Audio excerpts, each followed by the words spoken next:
On today's edition of the Locked On Florida Panthers podcast, Nick Fairbanks will be joining me for this Fairbanks Friday edition of the show, where we'll be discussing the Florida Panthers' 4-3 loss against the Philadelphia Flyers. We'll be talking about how the offense generated a lot of chances. Carter Hart getting 47 of 50. The power play did break their drought, and we're going to be discussing the upcoming Tkachuk versus Tkachuk battle on Saturday, all on today's edition of the Locked On Florida Panthers podcast. Your Locked On Panthers, your daily podcast on the Florida Panthers. Part of the Locked On Podcast Network, your team every day.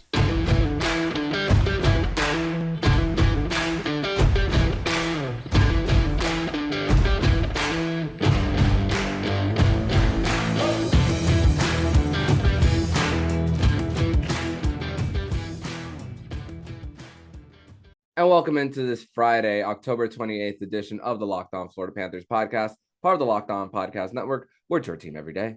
Thank you for making the Locked On Florida Panthers podcast your first listen of the day. I'm Armando Velez, and you can follow me on Twitter at Monoman12. Follow the show account on Twitter at LO_FLA Panthers. Don't forget to also subscribe to Locked On Fantasy Hockey and Locked On NHL. We'll be covering all the regular season activities around the National Hockey League.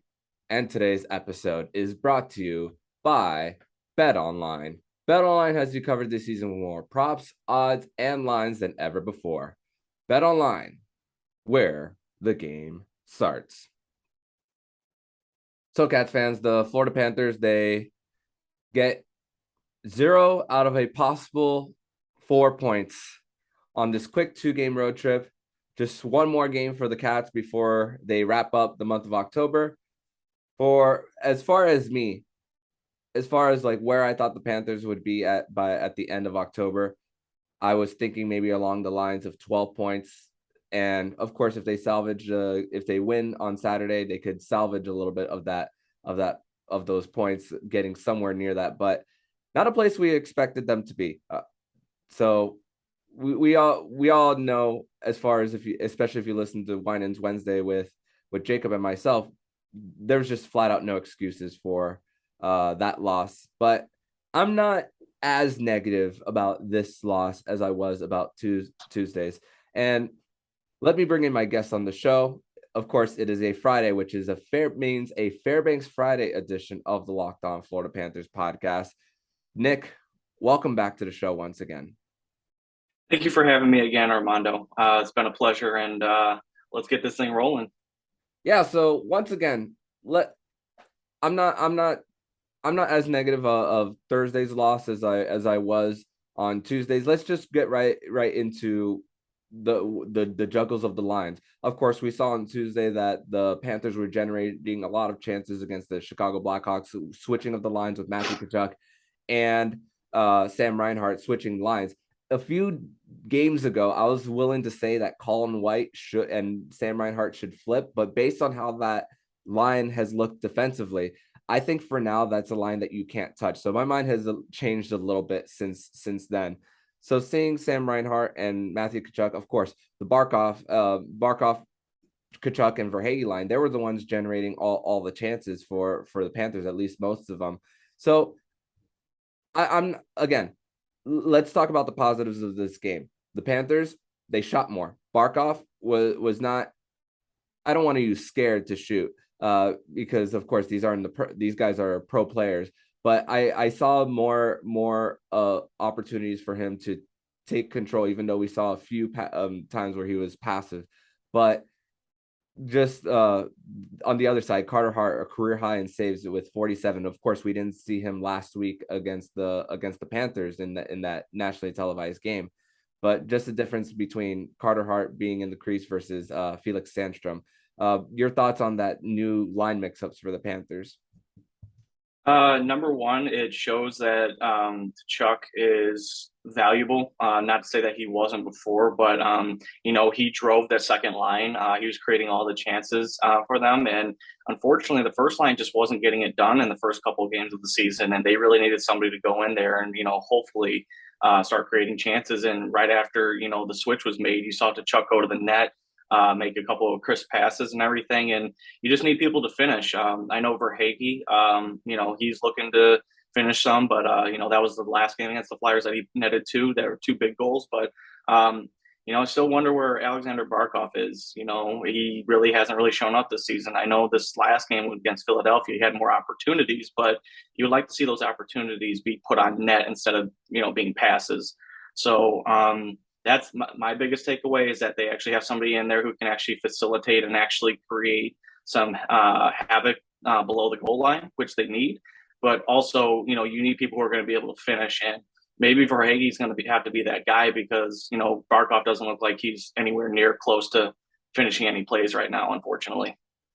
Yeah, and I'm looking at the total shots for the Panthers. Matthew Tkachuk led the way with 7. The next one would be Sasha Barkov. Anton Lundell was up there. Of course, you got some power play time. Brandon Montour breaks the drought for the Panthers on the power play, 0 for 25. We saw a new power play look for the Panthers. Anton Lundell, your boy, getting on the top unit, and we saw a lot of switches for who was going to be at the point. We saw Brandon Montour a little bit on the wing, Anton Lundell switching to the bumper and then back to the wing, Barkov at the point, and then going back to the right side. So I'm not sure how long this will work, but hey, the Panthers, they broke that drought, and it's a step in the right direction on the power play. Their power play definitely looked more effective this last game against Philly than it did Chicago. Chicago, it looked stagnant. It was kind of embarrassing that they had a 4-minute power play and they had no recorded shots on goal. Like, how does that happen with a professional team? It just shows that either they were stagnant, they weren't moving around, or they were just, not being really aggressive, or they weren't taking that time to be aggressive and try to take over the game, which ultimately led to the loss, unfortunately. So it was good to see them attacking the way that they did. I mean, especially with the power play, trying to get it down low and stuff a goal in. But, it was encouraging to see that. But, what's kind of concerning right now is that of the 3 power play goals this season, Brandon Montour has 2 of them. So where are the other power play specialists? I mean, we have Sam Reinhart, we have Barkov. The fact that Anton Lundell was put on the power play and he had some of the best chances last night off of some tips shows that other people should probably get chances right now if other people are not going to, hold their weight right now. So maybe Maurice has to start going with the hot hands and people who are getting it done to see if anything can get started and get the power play jumped. Yeah, and when we of course, we've been talking all off season about what is the biggest weakness of the Panthers on paper, and we spoke about the defense, and all 3 goals for the Panthers last night came from the defense. I mean, the Mahura Gudis line continues to play so well. Even the analytics back up the eye test. I saw number 1. Yes. Radko Gudas consistently stripping the puck away. Josh Mahura on one shift, he had multiple blocks on one, and he himself even got a goal on this one, able to retrieve the puck, a sharp angle shot on Carter Hart, converts, and at that time it was for the Panthers to give them a 2-1 lead at the time, and that's an encouraging thing. But what about the guys? What about the guys who you consider the best players on the team, which is the strength, the forward lines on paper? There's some line mix-ups. We saw a little bit more of that in a blender. The Panthers did play Eric Stahl, who the Panthers scratched Nick Cousins, played on that 4th line. He's winning over 70. He won over 70% of his faceoffs too. So that's an encouraging sign for future Hall of Famer, Stanley Cup champion, and a guy who's going to be and also him and Patrick Hornquist on that same 4th line combined for like over 2,000 games together. So not all negatives here, but Eric Stahl coming in and just, especially in the defensive zone, that's where I saw his faceoffs. But once again, I don't like using the word goal lead a lot, but this was a game where you saw the Panthers really get goal lead. They definitely did, and I think you could see that going through the first period into the second period. I mean, the game was tied 2-2, and you can say Bob was not very good, and no, it wasn't one of his best games and everything, but I'm not blaming this one on him, to be honest with you. I don't think Florida really showed up to play this game 100%. They only turned it on when they really needed to. I mean, they put the puck on net a lot. It's just that, Carter Hart was there, and I think that Philadelphia was there to help them out as well, the defensive core for them. But at the same time, you have Eric Stahl, who's coming in as a fourth liner, winning his faceoffs in the defensive zone, which you can't win the game unless you possess the puck and unless you win faceoffs. So that was a great addition. I'm actually looking forward to see what he's going to be able to do with the team going forward. I don't know if he's going to be in every single game or if this is going to be a platoon thing where him and Cousins go in and out. But I have to think that maybe Cousins had to sit because of some penalty trouble that he's gotten in the last couple of games, and it's cost the Panthers some time dearly. But it'll be interesting to see what Maurice wants to do. He's had that relationship with Saul for many, many years and everything, and the trust is there. But at the same time, if the offense isn't kicking or if the fourth line isn't doing what they're supposed to be doing, then I could see Cousins getting put back in the lineup immediately. Yeah, and Eric Stahl also not only was coached under Paul Maurice, played with assistant coach Tomo Rutu as well. So lots of great relationships there. Of course, there something we're going to talk more about Nick Cousins in segment number 3, but with the and you'll see why in a little bit. But with the Panthers, just and their third line, just been the best line really all season, yes, especially defensively. Last night was really their first goal that they conceded as a line together at even strength. I mean, it took them until game number 8 of the season for this team. So credit to them. And Colin White continues to win his board battles, get the puck, retrieve it. And I believe the goal that he had, it was on the Mahura. It was on the Mahura goal that he was able to retrieve the puck, and then Gudis with that slap shot right in front of the net, and then Mahura finishing. So once again, that's a line that we can't that the Panthers should not touch right now for this team. But in segment number 2, we are going to discuss some of the lapses that the Panthers had in this game, because if you really think about it, the Panthers for about 55 minutes of this game really played their better than the Philadelphia Flyers, but it was just really a few stretches for them that really cost them this game. But we're going to discuss that next in segment number 2. But first, this episode is brought to you by BetOnline. And BetOnline.net is your number one source for betting football and the start of the basketball and hockey season. Find all the latest player developments, team matchups, news, and podcasts, and in-depth analysis on every game. And as always, BetOnline remains your continued source for all your sports wagering information with live betting and up-to-the-minute scores for every sport out there. The fastest and easiest way to check in on all your favorite games, including the Major League Baseball World Series, MMA, boxing, and golf. Head to the website today or use your mobile device to learn more. BetOnline, where the game starts. Segment number 2 on this Fairbanks Friday edition of the Locked On Florida Panthers podcast. I'm Armando Velez. I got Nick Fairbanks here on this Fairbanks Friday edition of the show. So basically, I would say 55 plus minutes for the Panthers. They were pretty much the better team. I'm just throwing a number out there, but I would say so. I mean, the shots on goal for the Panthers. I mean, period number 1 for the Panthers, they were on pace for 100 shot attempts. Of course, John Tortorella and company, of course, the adjustments that they make on in between periods. I mean, they ended up actually with 109 shot attempts in all situations. A lot of that had to do with really in the third period, of course, when they pull Sergei Bobrovsky to bring that extra skater. But it's really the lapses for the Panthers. Of course, the first goal that they give up, Montour's trying to reach the puck in the air. I mean, it's instincts in that situation. Of course, trying to get it, and if it might be a little over you, you might tip it, and then you lose a little bit of your balance there. I'm not so mad about Montour going for that puck. What I'm more annoyed at is Vorsley not getting back, and of course Bob cheating a little bit to his left, which cost them on that. Who was that? It was Tony DeAngelo who scored on that goal.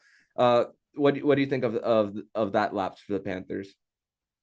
Definitely, it was an unfortunate bounce in my opinion. Like you said, Montour is looking to make a play, trying to catch it up in the air, and sometimes those plays, they end up in the wrong end.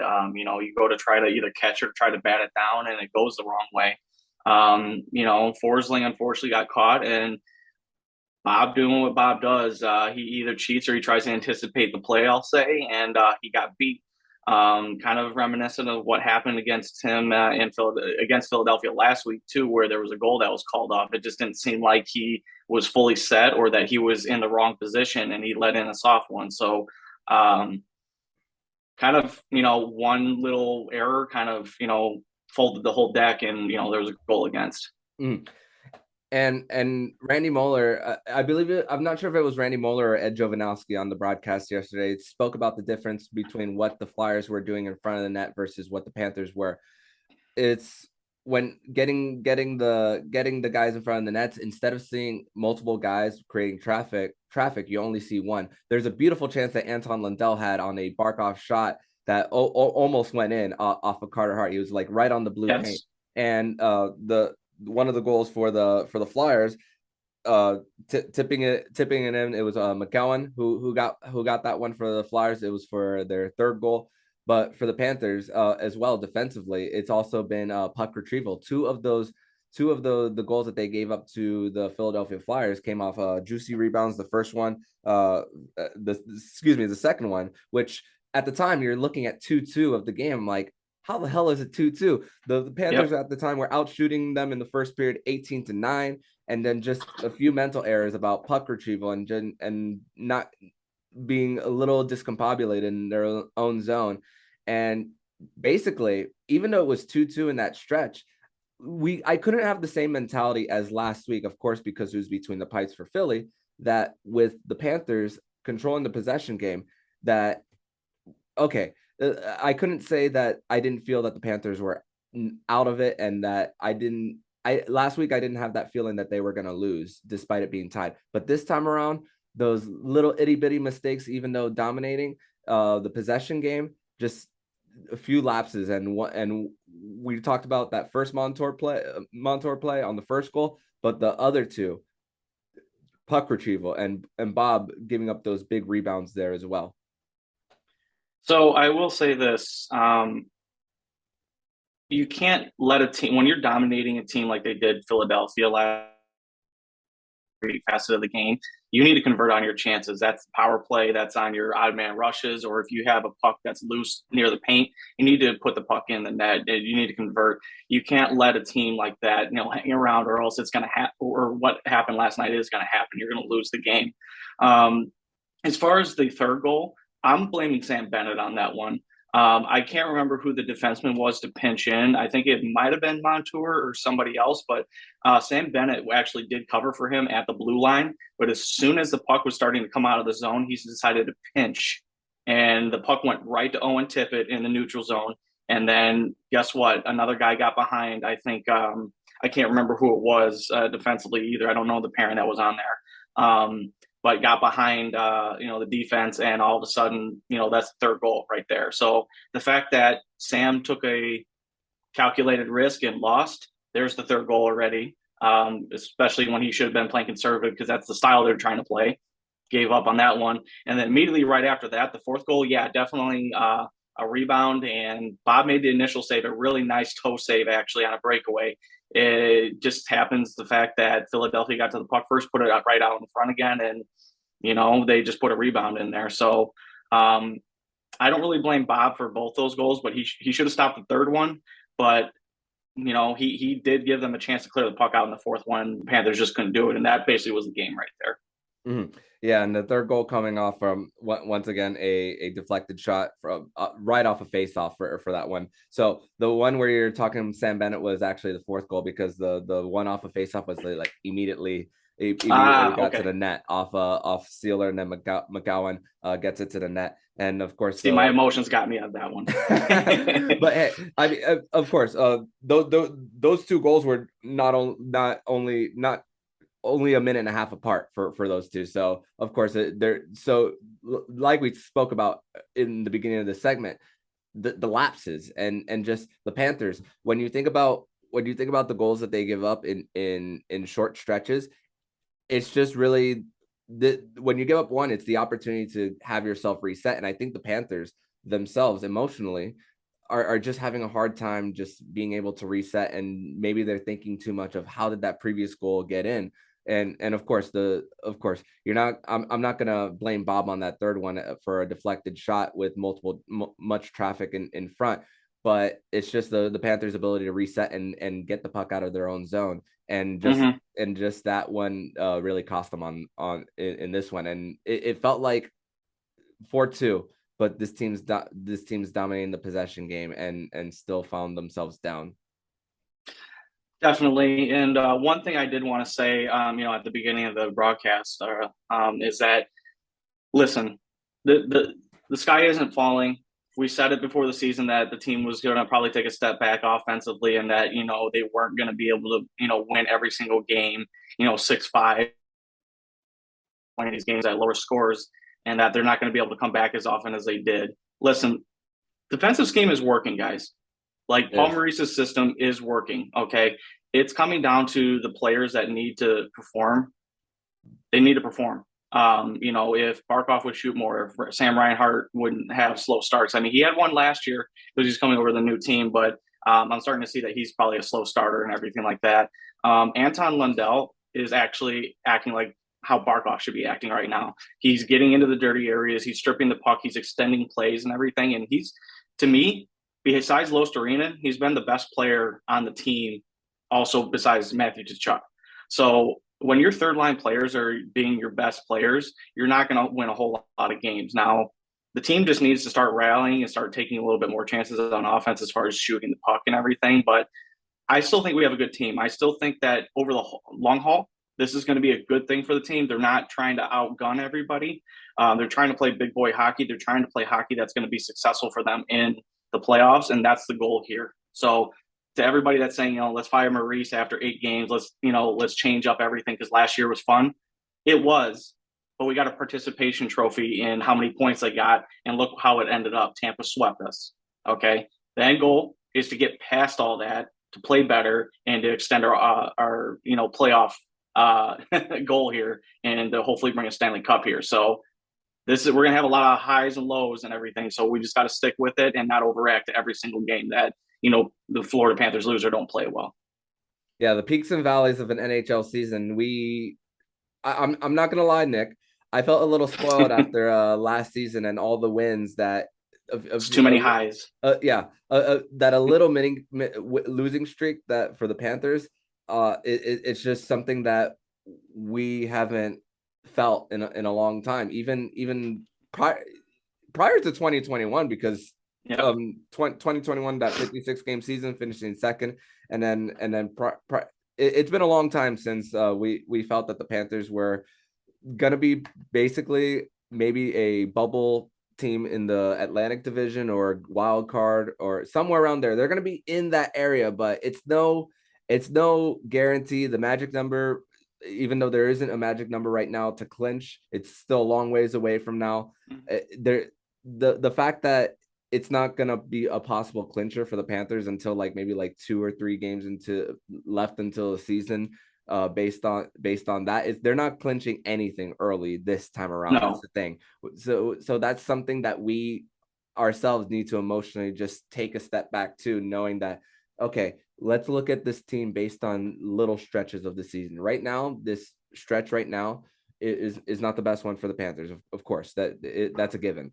But the team, they're in this one, they were still creating chances. 3 goals is good enough to win on most nights for the Caps. Yes. So that is an encouraging sign, and we see these players shooting more for the team at least on Thursday night. And we talked about pre-recording how the Philadelphia Flyers, they could be this year's version of the New York Rangers, where the Carter Hart could be carrying them to the playoffs. I mean, we've seen the difference between Carter Hart being between the pipes. Going into that game, he had a 1.75 GAA and 950 save percentage. So that wasn't an easy game to generate offense, and the Panthers did anyway with 3 defensemen. Let's also put that as a note in this show. based on that. So any other team, well, not any other team, but most teams in a performance like this, chances are you come out on the winning side. Correct. And that's the thing is, I know the 2-game stretch that we had on the road wasn't the best. I mean, the Chicago game, as we said, is inexcusable, but they came back with a much better response against Philadelphia, and they just didn't get the result that you wanted. And sometimes that does happen. But what I'm looking forward to right now is ending October on a winning note with a winning record. So that, takes us into playing a young Ottawa team who seems like they're kind of finding themselves right now. I know that, they've had some tough games, but they've been, really grinding them out. But let's see what Florida's got in them on Saturday, because it's not going to be an easy game. Absolutely not. And it's good. And definitely we can transition over to segment number 3, where we can talk more about the upcoming Kachuk battle for the first time for the next, hopefully 7 to 8 years of these two. So this is going to be a fun one. But first, we're going to tell you all about Simply Safe. And the numbers don't lie. In the last decade, over 4 million people have chosen Simply Safe home security to protect their homes. You don't earn the trust of that many people without doing something right. At Simply Safe, your safety is the only thing that matters. They protect you with cutting-edge security technology powered with 24/7 professional monitoring agents who always have your back. With 24/7 professional monitoring, Simply Safe agents call you the moment a threat is detected and dispatch police or first responders in an emergency, even if you're not home or can't be reached. Simply Safe blankets your home in protection with advanced sensors for every room, window, and door, HD security cameras for inside and outside your home, smarter ways to detect motion that only alert you when a threat is real, and even hazard sensors that instantly detect fires, floods, and other threats to your home. Our monitoring experts use proprietary advanced response technology to visually confirm when a break-in is real, so you can get the highest priority police dispatch. Customize the perfect system for your home in just a few minutes at simplysafe.com/lockedonnhl. Save 20% on your Simply Safe security system when you sign up for an interactive monitoring plan and get your first month free. Visit simplysafe.com/lockedonnhl to learn more. There's no safe like Simply Safe. Third and final segment here on this Fairbanks Friday edition of the Locked On Florida Panthers podcast. Armando Velez, I got Nick Fairbanks here on this Fairbanks Friday edition of the show. So since we're recording this at right now, it's 10:33 a.m. on a Friday morning. All scores are final based on the Thursday's game slate of games. Brad Marchand returned for the Boston Bruins, gets a goal in that one. Jim Montgomery did say that the 2 goals, the Jim Montgomery said that he won't be playing Brad Marchand on back-to-back, so that line of Bergeron, Marchand, and DeBrusque, they're going to be something to reckon with. And of course, David Pastrnak, you might see him shift up and down. Wild defeat the Ottawa Senators. No opportunity for Cam Talbot to face off against his former team. Montreal defeats Buffalo on the road. Nashville beats St. Louis 6-2. The Edmonton Oilers going into Chicago, winning 6-3. My friend over at Locked On Blackhawks, Jack Bushman, was there at the UC in person. 17 power plays for both teams combined. Jake Ottinger gets a shutout, and Erik Karlsson gets a game-winning goal for the San Jose Sharks in overtime against the Toronto Maple Leafs. So good news for the Panthers. Good news for the Panthers, as even though they dropped two points, the Toronto Maple Leafs lose 1 at least. The LA Kings lose to the Winnipeg Jets 6-4, and the Vancouver Canucks finally get a win, their first win of the season over the Seattle Kraken on the road in regulation. So maybe the sky isn't falling as much in Vancouver. Maybe not. But 5 goals on 19 shots for Vancouver. Ouch, if you're the Seattle Kraken. But let's go to Saturday's matchup against the Ottawa Senators, and I think I'm more excited about this. I probably won't have this level of excitement as much for the future matchups between the Florida Panthers and the Ottawa Senators as much as this one, because it's the first of many. And I don't know how hostile it's going to be. Of course, when you interview the 2 Kachuk brothers and Keith Kachuk together, there's one rule that they have in their family is that the brothers don't fight in the middle of the game, that their mother can't take it when it comes to those two. But it's gonna let's see how much drawing back and forth is between Captain Brady Tkachuk of the Ottawa Senators and Matthew as well. So those are gonna be. I wonder if Bally Sports is gonna provide a camera specifically or a mic'd up edition of Matthew Tkachuk for that one, because it would be must-see TV for both guys. And I hope the Senators broadcast as well hopefully mics up Brady to see how their interactions are going to be. And of course, we're expecting the parents to be there. Probably the parents are going to be there for each and every one of those games for many years. But this is the very first one, Nick. How excited are you for this matchup? I'm excited because I think Matthew Tkachuk has already given the Panthers another dimension that they haven't had in a long time, as far as like the skill and the type of agitation that a single player can bring. And on the other side, you have Brady, who brings the same thing. So I don't think that the brothers are necessarily going to clash against each other. I mean, they might chirp one another, but what I'm going to see is after the play, who's antagonizing who, because, Brady, I'll be honest, I think Brady yaps a little bit more, from what I've seen during games. And, Matt just basically, he's in the middle of everything. He's always like in the middle of like, the goalie freezing it, and he's always just right in front of him. And people are like, hey, get off my goalie and stuff like that. So more of a physical altercation, but it'll be interesting to see, let's just see what Ryan Lomberg has to say about Mr. Brady, trying to go in either on Spencer Knight, who I think is going to start, to see what happens there, and, how Ottawa's going to treat Matt, when he's doing his thing.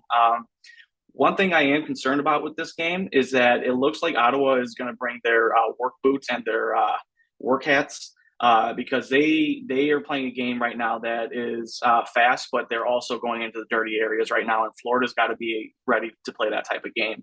They have their defensive core who may or may not show up, because I was actually kind of a little bit hesitant on them during the offseason, but it seems like that they're doing their job and that they're actually coming together right now. So I think that all has like kind of a mix of, probably a really good game on Saturday.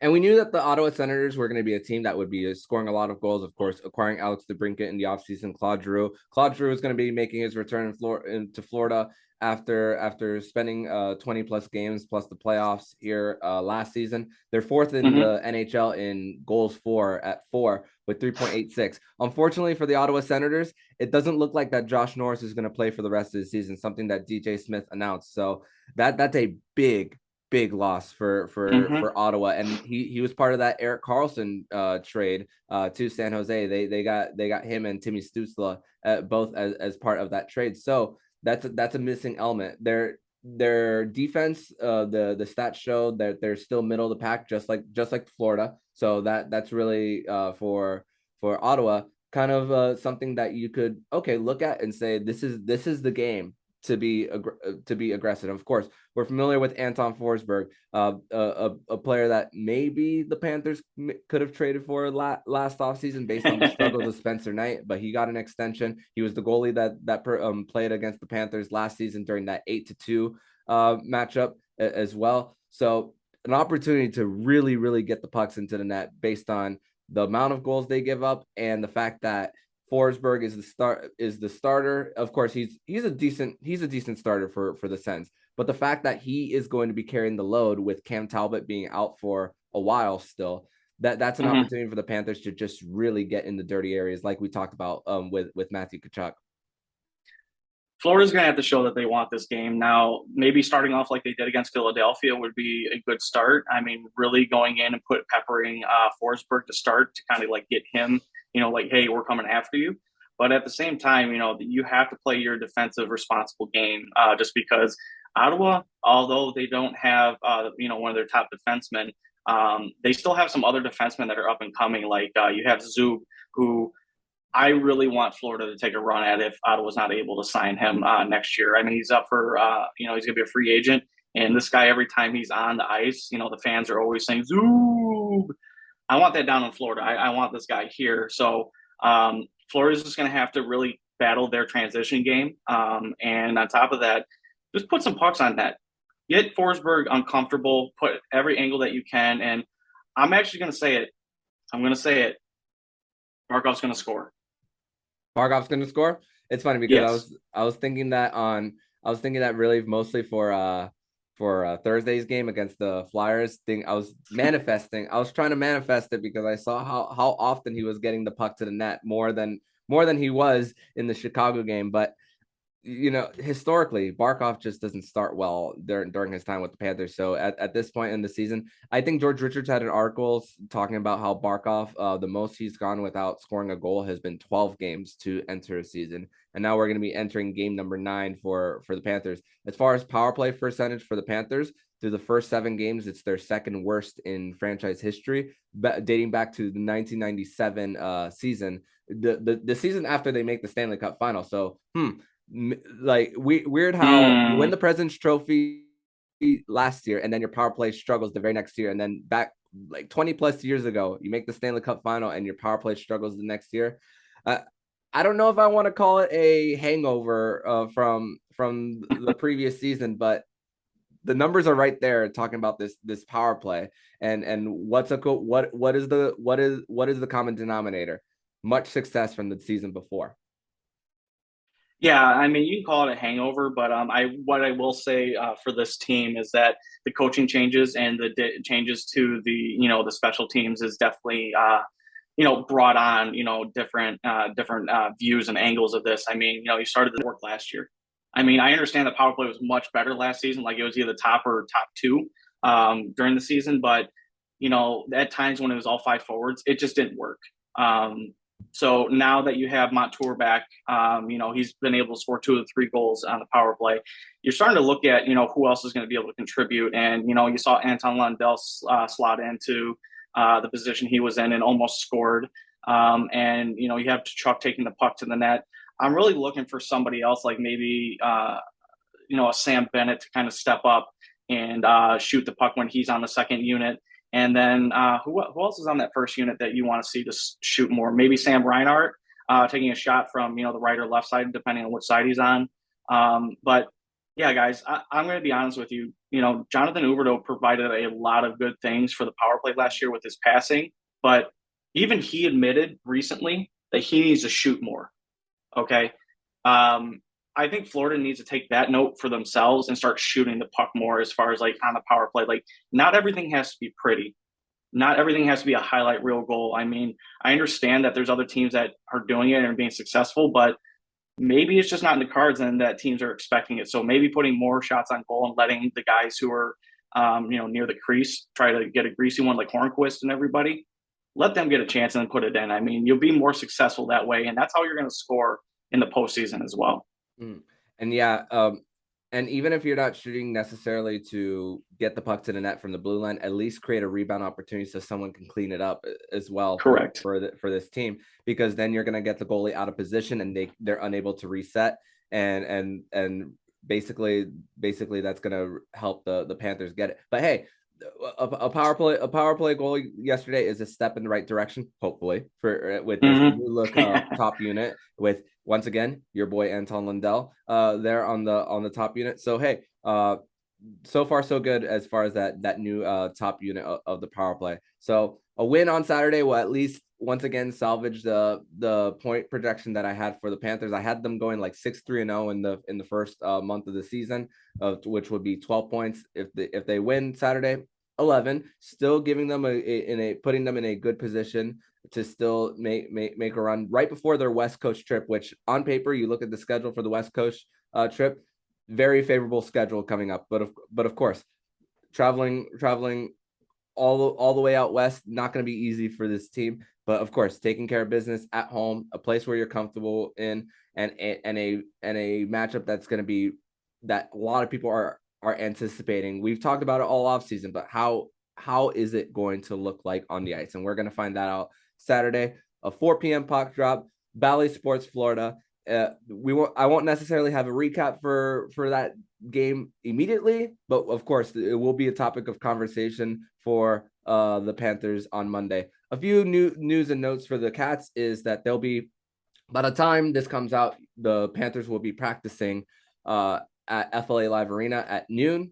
And then after, Roberto Luongo will be speaking to the media in person, talking about his upcoming Hall of Fame induction, which will be on November 14th up in Toronto. So make sure to listen to some be on the Twitter so that you could hear some of the quotes that Roberto Luongo will be sharing with the media as he will be meeting in person for at FLA Live Arena after Panthers practice on Friday. But Nick, any parting words before we sign off here for the weekend and we anticipate this matchup against the Ottawa Senators on Saturday? I think the thing is that we can't take any game for granted going forward. I think the division is much closer than it has been in the previous seasons. I mean, I think almost every team has between 6 and now 12 or 14 points. So every game you're going to have to grind it out and you're going to have to play your style and, win in your style. I have confidence that the Panthers will come out on top with most of these games, but there are going to be games like that happened last night. But Panther fans, keep your heads up. Everything's going the way that it should right now. We were going to see a drop off, but the world's not falling apart. The sky's not falling. It's not like we're the Vancouver Canucks, or the Toronto Maple Leafs losing to San Jose. Okay. If we lose to San Jose, then I'll say that there might be an issue, but let's think of the positives. We're still in a really good place. We have mostly a healthy team and everything. And, right now we're just, trying to figure things out. So we're good to go. Armando, I want to thank you again for having me on, and I look forward to having, another show next Thursday or Friday. And hopefully we have a couple wins to talk about.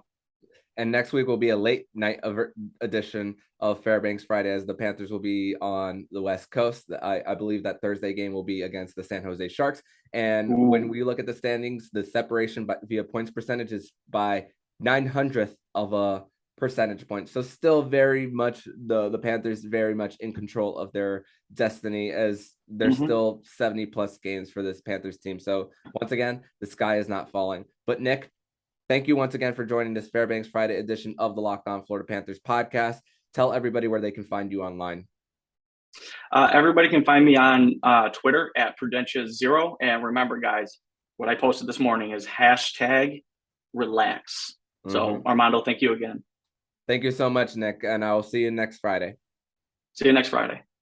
And if you like what you're hearing, please subscribe to the podcast to be notified every single time the Locked On Florida Panthers podcast jumps into your podcast feed. Make sure to subscribe to Locked On NHL and Locked On Fantasy Hockey with Flip Livingstone and Steel Roden, where they'll be covering all the regular season activities around the National Hockey League. Thank you for making the Locked On Florida Panthers podcast your first listen today. Now make your second listen Locked On Sports Today. The biggest stories of the day, instant reactions, big game recaps, and the take of the day. Available on the Odyssey app, YouTube, or wherever you get podcasts. So I'm Armando Velez with Nick Fairbanks. And you've been listening to Locked On Florida Panthers podcast, part of the Locked On Podcast Network. We're your team every day.